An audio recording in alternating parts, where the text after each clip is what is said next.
ឥឡូវនេះយើងចូលទៅ perspective projection មុនតើ perspective projection ហ្នឹងជាអ្វី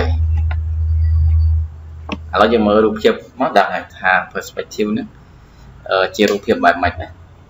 បាទនេះគឺជា perspective view ដែល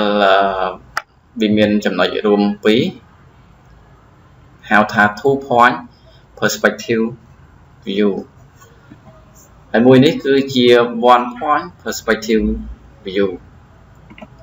មួយនេះគឺ three point perspective view បាទឲ្យចង់ដឹងលក្ខណៈខុសគ្នារវាង one point two point និង three point វាខុសគ្នាមិនយើងមើលនៅក្នុង slide នេះណាបាទរូបភាពទី1នេះគឺone point perspective view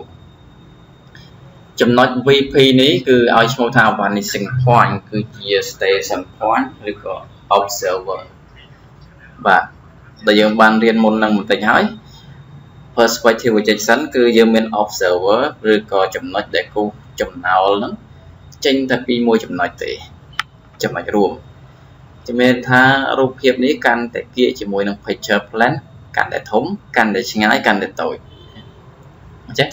នៅពេលដែលវាមានចំណុចរួមតែមួយ VP នេះតែមួយគេហៅថា one point perspective បន្តមកទៀតគឺ two point perspective ដែលសារវាមាន VP ចំណុចរួមចំណុចធ្វើចំណោលនេះចំនួន2បាទនេះហៅថា three point perspective view ខាងពីរក្រោមនេះណាហើយ three point វាមាន3ចំណុចបាទមាន3ចំណុច two point perspective វាមាន2ចំណុចហើយ one point perspective view មាន VP នេះ1ចំណុចអញ្ចឹងក្នុងមេរៀននេះគឺគ្រាន់តែ